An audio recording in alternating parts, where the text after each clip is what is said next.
அனைவருக்கும் வணக்கம். நாய்தானேன்னு தரக்குறைவாக பேசுகிறவங்களுக்கு ஒன்றே ஒன்று சொல்லிக்கிறோம். இந்த குழந்தைகளுக்காக களத்தில் இறங்கி போராடுறதுக்கு நாங்கள் தயாராக இருக்கிறோம். போராடி கொண்டு தான் இருக்கிறோம். கண்டிப்பாக ஒரு நாள் வெற்றி நிச்சயம் எங்கள் பக்கம் வரும் அப்படிங்கிற நம்பிக்கையில் நாங்கள் போராடிட்டே இருப்போம். நேற்று யதார்த்தமாக போகிறப்ப இந்த இன்சிடெண்ட் நடந்தது. அது நான் ஸ்பாட்டுக்கு போய் பார்த்தேன். குழந்தைகள் அடுத்தடுத்து 4 மணிலேருந்து ஒரு 4:30க்குள்ளே 3 குழந்தைகளுமே இறந்துட்டாங்க.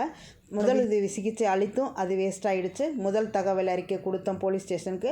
போலீஸ் ஸ்பாட்டுக்கு வந்தாங்க. அதுக்கான முறைப்படி அவங்க என்ன செய்யணுமோ செஞ்சாங்க. அந்த தாய் குழந்தைகளை பார்த்து கதறி எழுதுது கண்கொண்டு பார்க்க முடியலைங்க.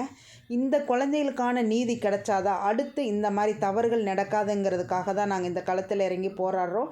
கண்டிப்பாக இதுக்கு ஒரு நல்ல தீர்ப்பு கிடைக்குங்கிற நம்பிக்கையில் நாங்கள் அடுத்தடுத்து போராடிக்கிட்டே தான் இருப்போம். இனிமே இந்த மாதிரி குழந்தைகளுக்கு எதுவும் ஆகக்கூடாது, ஆக விடமாட்டோம் என்ற நம்பிக்கையில் எங்களோட போராட்டம் வெற்றிகரமாக நடக்கும்.